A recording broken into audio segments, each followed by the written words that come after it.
Alright, ladies and gentlemen, welcome back to Starladder Season 8, Day 12 coverage. We're here with Game 3, our second match, with the Lions coming hot off their win over the retry, now going to try their luck against the QPad Red Pandas. Zayori joining me once again is Merlini, and we've got our draft underway with some interesting bands, and Alliance going to start us off with a first pick Bristleback. Back, man, that hero is kind of fun to watch, I suppose. Sometimes he's boring, but a lot of times he just like has cool sprays flying around everywhere. I can't say that I'm not too excited to see him in competitive because he's cool. That was an odd string of negatives. Can't say I'm not too excited, so you are excited to see Bristleback. I am excited. Okay, all right, good. I'm trying to make it as confusing as possible. Okay, mission accomplished. We did get to see some fun Bristleback play yesterday, though, in the final match of Navi versus TR. That was that PGG Enigma match that I mentioned in the last game, and there was a pretty damn stacked Bristleback. I think it was Funix Bristleback, and he got pretty out of control. So you definitely are right. He can be fun and exciting at certain times. That was a long lane Bristleback too, and he just snowballed out of control. We'll see how Alliance want to use him here. Venno Alchemist going to be the first two picks for QPad, so it's true. Alchemist is in full swing. Everybody's fighting over him. They can't get enough of that. Greevil's greedy bastard. Yeah, I'm surprised he didn't get nerfed in the new version because his stun is just way too good. I think, as we saw from last game, like Pycat didn't even need to skill acid spray because Alchemist's unstable concoction is just absolutely ridiculous, and you don't really need anything else. You don't need acid spray, and you also can't just disjoint the stun, which is very strange considering that in the most recent patch, like a lot of undisjointable stuff before, like Phantom Lancers, Lance, Stifling Dagger from PA, Storm's Hammer, and or Sven's Hammer, and all these things were like undisjointable. But for some reason, you still can't disjoint Alchemist stun. Yeah, you're absolutely right about that. One of many things that makes him so powerful, and as we've gone back to in many a cast here, that versatility adds to his appeal as a very early game pick. Still hard to say how QPad are going to work him into their roster. Support, safe lane farm, mid, all perfectly viable options here. Alliance going to grab themselves a Crystal Maiden. Nice staple pick. Well, we have a moment here to talk about Crystal Maiden, Merlini. What are your thoughts about that -2 intelligence change that's coming in the 6.79C? I saw some folks asking about that in chat, and I quote, "What is the point of a change so small?" There's a lot of points and changes that small, and I think firstly is to dissuade the pick. Like a lot of times when heroes just get like really slight buffs or really slight nerfs, the competitive players are like, "Oh my gosh, is that in the world?" And then, or "Oh my gosh, this hero is so amazing now," even though it didn't really mean that much. I think sometimes it is just to bring things into focus, to be like, "Hey guys, there are other options besides Crystal Maiden, and I'm going to dissuade you guys just a little bit." But 2 int is, I mean, it's not like the biggest thing in the world, especially since a lot of her spells don't really depend on intelligence. It's not like an OD or something like that. But I mean, still, 2 intelligence is pretty crucial. You also have to consider that it's actually like a double nerf because of Arcane Aura. It's based off your self mana regeneration is what her mana pool is not going to be that high too, and if she doesn't have enough mana to cast all her spells at level 6, then she's also not as potent. People used to not skill freezing field at level 6 just because it costs too much mana, and now with your int pool hurt even more, then you don't need it. Right. You're not going to be able to cast it. Also, you have to get arcane boost on like a lot of supports too, like Disruptor, for example, or Earthshaker. Like all these supports you need to get arcane boots on, and Crystal Maiden can kind of get away with it, and that's why she can go for that early Midas. And a lot of other supports just, you must go for arcane or else you're going to be useless in team fights. So I mean, all these things combined will make her a less like first pick, but we'll see. Yeah. A lot of sports got that treatment in the notes for 6.79C. I saw Visage getting his movement speed lowered a little bit, and I think Venomancer are going to go down from 290 to 285, so he's going to be on Crystal Maiden level. And I think Visage is going to be from 295 to 290 starting movement speed, so again, very small changes, but those little things. Movement speed maybe a little bit larger than -2 int from the start, but Yeah, may see some supports get shuffled around. I think, needless to say, though, VIII, Visage, and CM are definitely the three most sought-after supports right now. But that maybe may Alchemist change. too. Yeah, and maybe Alchemist, yeah. Loosely say support. Those heroes need to get out of the game, though. Oh my goodness, Visage and Venno. Ugh. Those heroes are just nightmares to play against, though. Yeah. Yeah, that's for sure. And I thought there's another change coming up with Venno about his wards are going to have a shorter bit of vision at nighttime, I think. Right now, I didn't realize how much vision they give. Deal. They give a lot. It's like, I think at level 4, it's like 1,400 or something at night. It's something ridiculous. I think they're lowering it to 800. They used to give more. They actually got nerfed in a prior patch. Both daytime and nighttime vision. Yeah. But yeah, those things are just way too insanely good, especially considering how often people max Plague Wards over his other 2 skills now. Right. Now that Venomous skill got nerfed and Poison Sting got buffed and Plague Wars got buffed. Now it's just like everyone goes 1 or 2 points in Gale and then max the other skills. So now, like, I don't know. I like flexibility in the heroes build, but when one skill is just like way too strong, like Plague Ward is, then it just leads to boring stuff. Yeah. So Wisp is going to be the third pick for Alliance here, which is nice and exciting. As we've been talking about, Alliance are continually shuffling their repertoire of heroes, a good way to put it. And Wisp, not one they traditionally run a lot here, at least in 6.79. And we did see it, was it 2 days ago? We saw some Alliance Wisp action, and it worked quite well. So we'll see who they want to pair him with. And oh, goody! It's going to be Dazzle, my absolute favorite hero, Merlini. We see him so seldom in the competitive scene. Oh, I'm just jiggling in my seat. Wow, you like that hero. You must like that hero a lot. I really like Dazzle. If you look at my Dota buff, I have like 60 games played with Dazzle, and like all the others are like 15, 20. It's the only hero I actually enjoy playing. That's not true, but I really like Dazzle. Absolute favorite. Yeah, he's a cool hero. He's very cool. Shallow Grave, man. I still contend that that's one of the best spells in the game and deserves more love, but it's pretty good. It's not good versus like stuff like Venno though and Visage, who can just like chase you down with bats or like chase you down with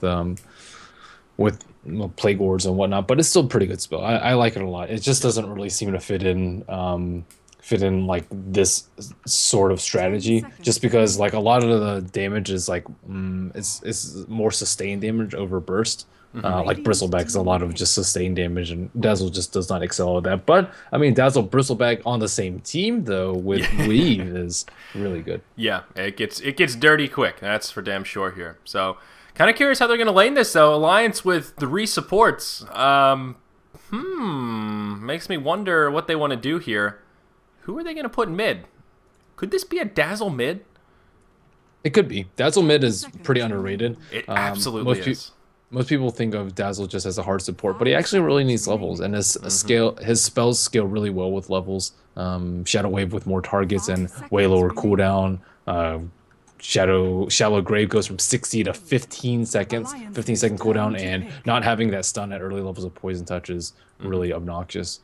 Yeah, absolutely. He's one of those heroes that I absolutely agree. He needs experience. He needs to come online, and Shallow Grave, you also get a bit more. Other than just the cooldown, you get longer range as well, so that does help quite a bit. But the duration stays steady, so that value point is usually pretty powerful.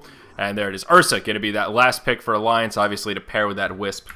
We might see level 1 Roche or level 1 Roche bait. There's going to be something funny going on there. Yeah. So, Alliance likes to play it around that pit. So it is going to be S4 on the Bristleback. So a mid Bristleback, that is going to be titillating. I don't know that I've ever seen Bristleback take that solo mid role. So that's pretty exciting. He used to be really popular, like way back when Bristleback was like super overpowered. Now he's just strong. Yeah. So and by the way, Joker is Pycat. For those of you that missed the last game, that is indeed Pycat, and he played that amazing Alchemist.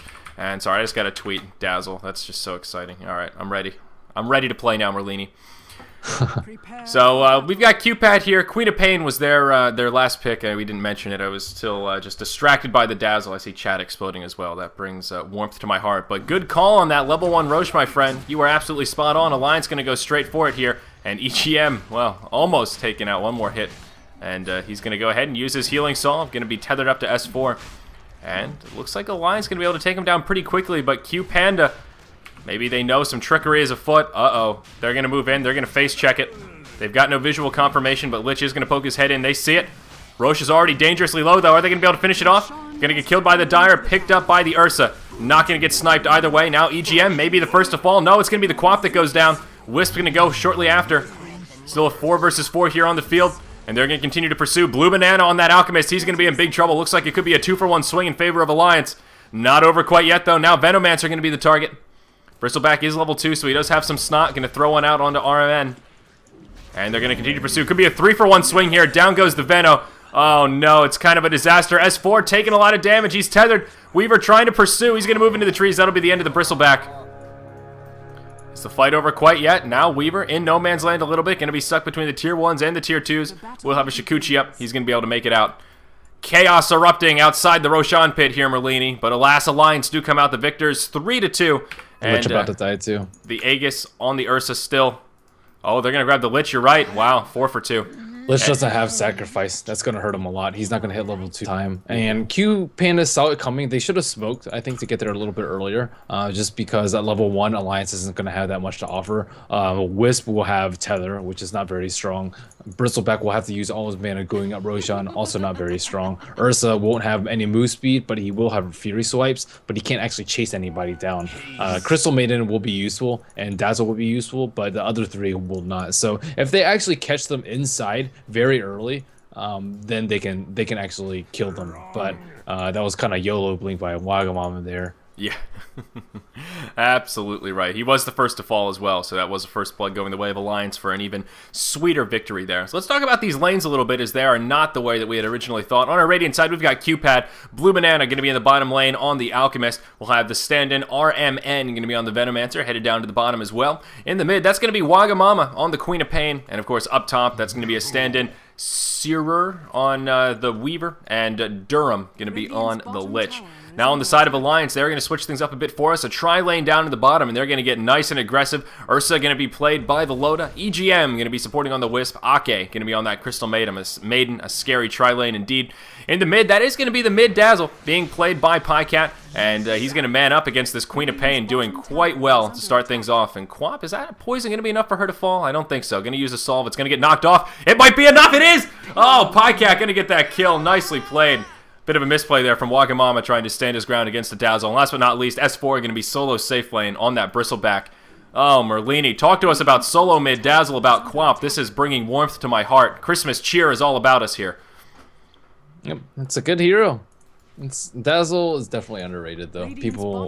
I do highly encourage people to try him out solo mid, just because he's really good, especially versus melee heroes. You go up for a creep, you eat that physical damage from that triple heal from Shadow Wave is just insane amounts of damage. But it also really helps that he did get an early, a lot of early levels from Roshan too. Now he's level 5 when Wagamama is level 3 without bottle. Now he has money for bottle, but delaying your bottle until like 2.5 minutes in as your solo mid, especially on a lane dominator like Queen of Pain, Queen of Quap. Wow, Queen of Quap. It's just not good for Wagamama. She's a snowball hero. Absolutely, and Dazzle now with the level 3 Poison Touch at level 5. He is in good shape to continue to harass her out of the lane. And down bottom, that tri-lane going to be successful for some early aggression. They will take out that tier 1 tower here at about the 2-minute 45-second mark. So that bit of bonus gold going to go about the map and further Alliance's lead. Just glancing at the gold graph, already 4,500 gold ahead, 3,200 experience, compliments of that level 1 Roshan. Oh, Alliance already off to a good start. And I'm just so happy you said those things about Dazzle. I've been saying that for a long time, and no one listens to me, Merlini. But I hope we see more solo mid Dazzle. I really do. He works so well in so many situations.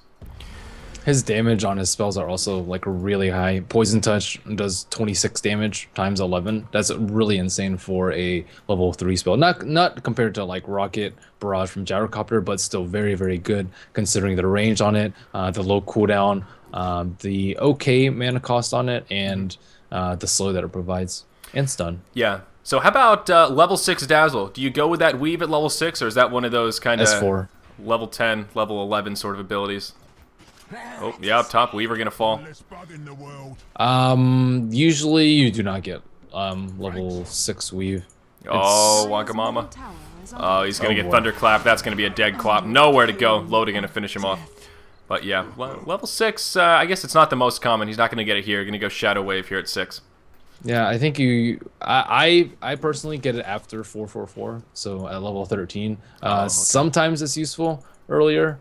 Looks like Ursa is gonna just go ahead and die, which is not so bad considering the Aegis was going to expire in 1 minute anyway. So very good use by him. I think he actually got denied by Pycat. Dazzle. So he's gonna have a You can double also damage. go get it at level 10 or 11 too for 1 point Shallow Grave. It depends on the game. Yeah, 10-11 is usually where I snag it. That seems to be a pretty decent time, especially now that Weave has been leveled out. That was a change in 6.79. It's 20 duration at all levels, and the armor per second scales. So that first point becomes a little bit more of a value point than it used to be, where before level 2 was kind of crucial to have enough duration to make it really worthwhile. So still Alliance with a huge lead here. That net worth graph, a little bit scary. Ursa off to the races here to start things off. And whoa, down in the bottom lane, some heavy aggression as they dive that tier 2. That'll be the end of the Alchemist. Loda and EGM kind of in no man's land here. Wisp still not level 6, but they're just going to go balls deep. That'll be the end of the Venomancer. Wagamama should be able to survive this. Does have a blink up. And we'll make it to the high ground. But Loda and EGM just so aggressive here. That will be level 6 on the Wisp. Relocate back and Yeah. they're right outside of T3 5 minutes into the game. Yeah, and look at this. They're going to come back. Are they going to be able to catch someone? There's going to be the Concoction charged up. Nice split from EGM. Not going to catch a stun onto Loda. And they're just going to completely cut this lane. All the while in the top lane as well. Searer in a little bit of trouble. Joker and S4 going to be able to dive him. Meanwhile, back down to the bottom, Loda and EGM just in no man's land. Again, just going to be able to continue on. Lich dangerously low. Another tether going to be used. The Lich may be able to survive this one. Port coming in from Wagamama. And that will repel the forces of EGM and Loda. EGM may pay the ultimate price. Down he goes. That's what they get for that hyper-aggression. But a pretty good example of how much power Alliance have, even early on in this match. Yeah, and he's level 6 like 5 minutes into the game. It's pretty absurd. Yep. Absolutely. So, are there any glimmers of hope here for QPanda? Who's doing well? Their leading farmer is that Weaver at only 1.5k on the net worth. They have a good fighting lineup. They don't have like a lineup that takes like 10 minutes to ramp up. You can just start fighting very, very early. Maybe when Queen of Pain hits level 7, but that should be very, very soon too. So they can still bring the fight to Alliance. They are far behind right now, and things are getting a little bit out of hand. But they could potentially contest the next Roshan, especially since Bristleback, actually he has his Vanguard right now. So it's going to be difficult for them to contest Roshan, but if they don't, then they're just going to keep dying, and Alliance is not going to die, and it's as simple as that. But they need a fight before next Roshan, though. If Alliance gets like this T1 tower and then goes to Roshan uncontested, QPandas is just way, way too far behind to come back. Yep. And that's about a 7-minute Vanguard here for the Bristleback. That's certainly good news. And Loda going to go ahead and just grab himself a Force Staff right away to follow up those phase boots. Of course, one of the problems with Ursa is that lack of mobility. He needs to get up in your face for those Fury swipes. And, well, Force Staff, one way to do it. We see some pings coming down on the bottom lane. There's the relocate. And Blue Banana going to be under heavy assault. He will get off a pretty nice unstable concoction. Unfortunately, not going to be enough to keep him alive. And another kill. Going to go the way of Alliance. Loda now dominating on that Ursa. 4-0-4. And Dazzle, 3-0-3. Off to a pretty good start as well. Oh, Force Staff is back. underrated on Ursa. Oh, there's the Queen of Pain ulti. Will be enough to finish off the Wisp. But going to finish off the Venomancer as well. Now Loda stuck in no man's land. Some support coming his way. Ake nearby. Though might not even need it. Loda, okay, he is going to turn. Going to throw that Thunderclap. Will connect, but Weaver going to come in. And Loda just going to get out of there. It's not called Thunderclap anymore, is it? It's Earthshock. Earthshock. Was it always Earthshock? Or used to be Thunderclap? Yes. All right, that one Thunderclap I was looks like Thunderclap. Brewmasters. Oh, okay. Similar concept, though.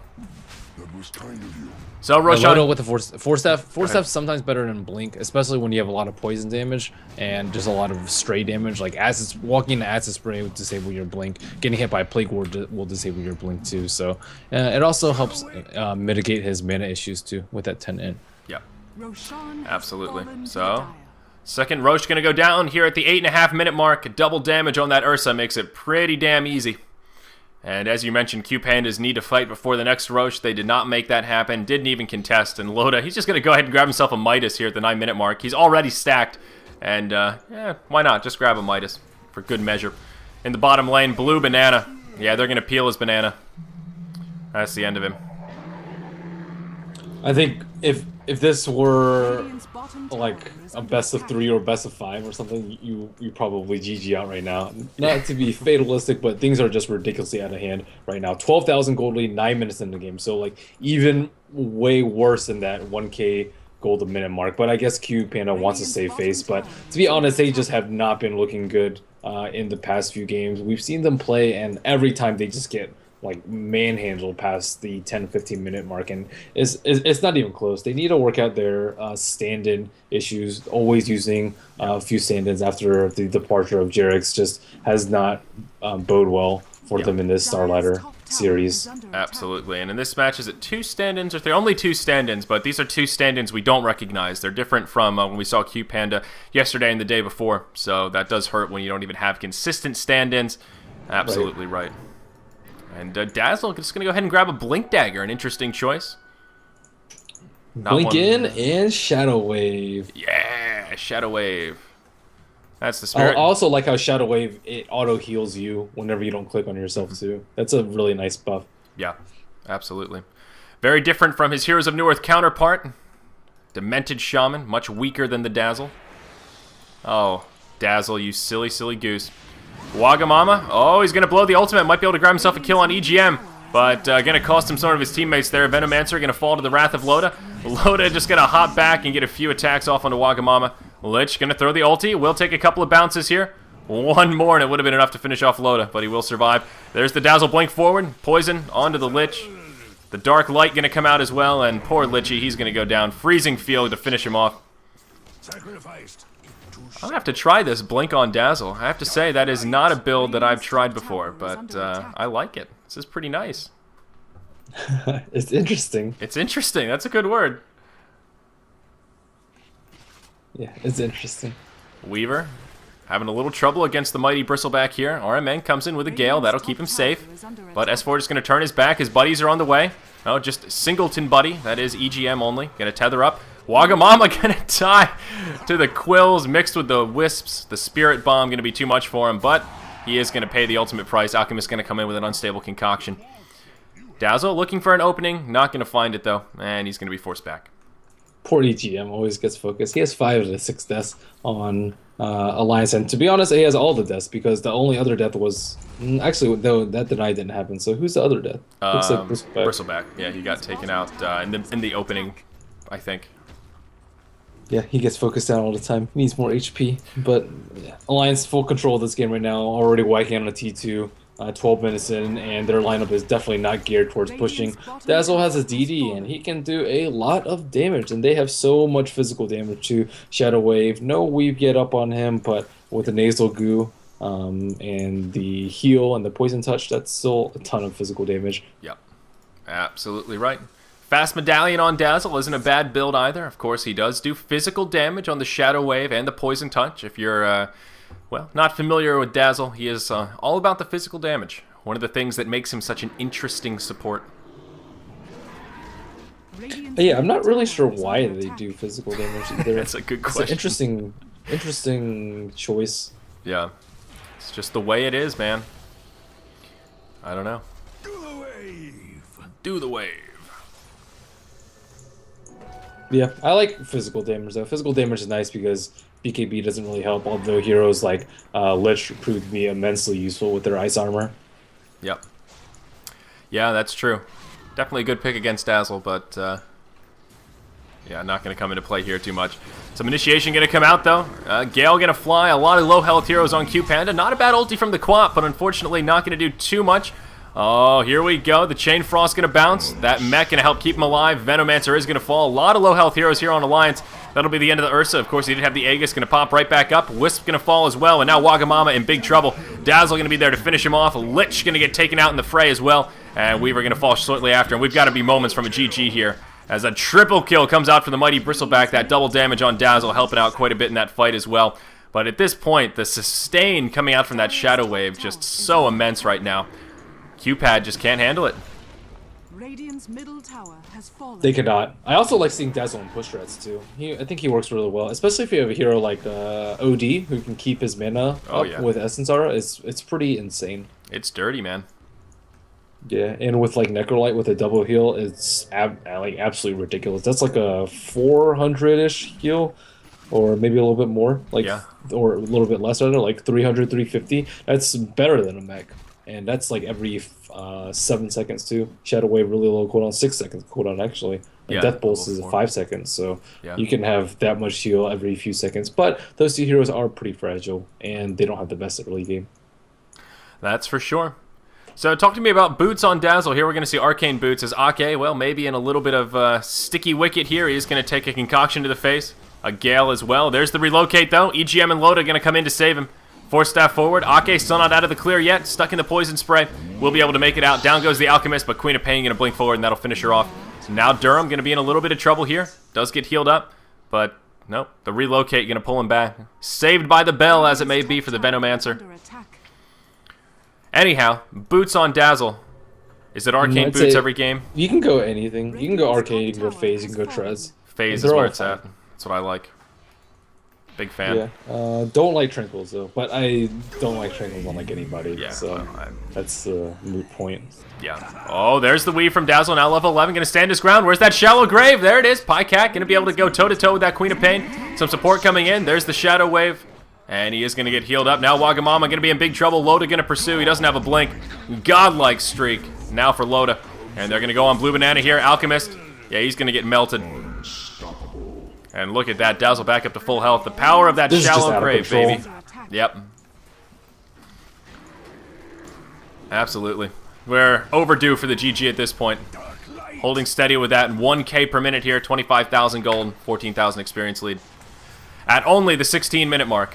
Wait, no, we're way ahead of that. I was looking at the 25 kills. We're way ahead of 1K per minute. Oh, wow, this is just a disaster. Negative earn. Not going to be enough to finish off the Veno. But the bottom tier 3 falls. Defensive Weave comes out. And this bottom lane of Rack's going to be in big trouble here, Merlini. S4 is so farmed too. One I mean, it looks tanky like Loda's bristleback. doing a lot of work as well as Pycat, but S4 has been left alone for most of the game, and he is just going crazy. Yep. Out of control roll. Unstoppable, Ownage, all very appropriate descriptors for how this game is going in favor of Alliance. Radiant's middle tower Honestly, is still under surprised that QPad have not tapped out quite yet. There's a pipe for S4. Necro 3 already too. And Necro 3 on the Ursa. So just going to go straight for the tier 4s. Not going to muck around with those other lanes of racks. That's so 90s.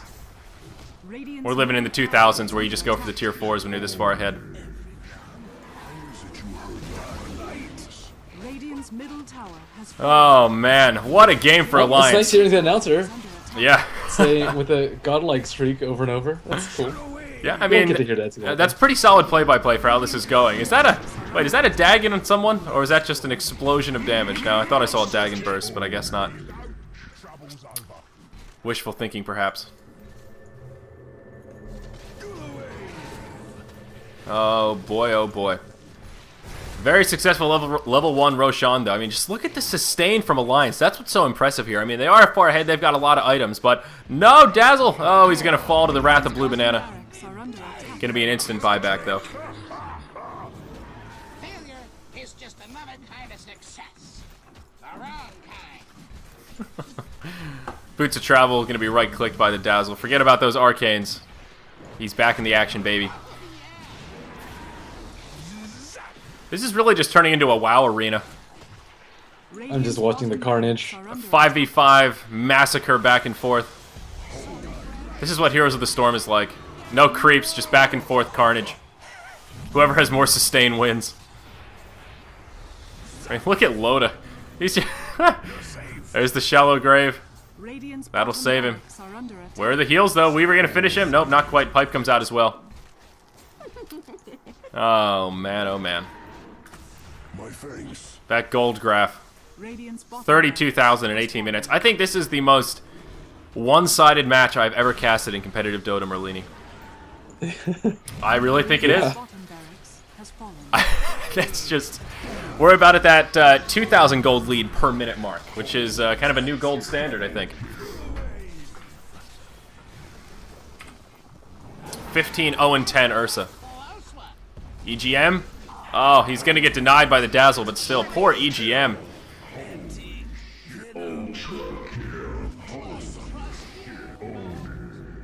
I think that's it. It's not it yet. They're not over. No? QPanda can still come back. There's still hope. Manta for the Ursa. They might survive at their fountain. Actually, I don't know about that. I think they can go in with Weave and Shallow Grave Tank, and they can probably team wipe them at their own fountain. Haven't seen that in a while. Yep, and looks like they may do it. S4 just needs to get in there, start spamming those quills. Shane Frost gonna take a couple of bounces. Pipe gonna absorb most of it though. Ake and Pycat just having fun, playing dodgeball with it. Dazzle! There's the weave. Oh man, the massacre just continues. Dat Dota gonna have padding at its best. Dat Dota gonna have fun with these stats. Look at S4. Look how tanky he is. Oh man. S4, you sneaky snake. We call this the low respawn strategy. Dude, they're just dancing in the well right now. It's a dance party. Radiant's Ancient is under attack. This is the kind of club I want to go to.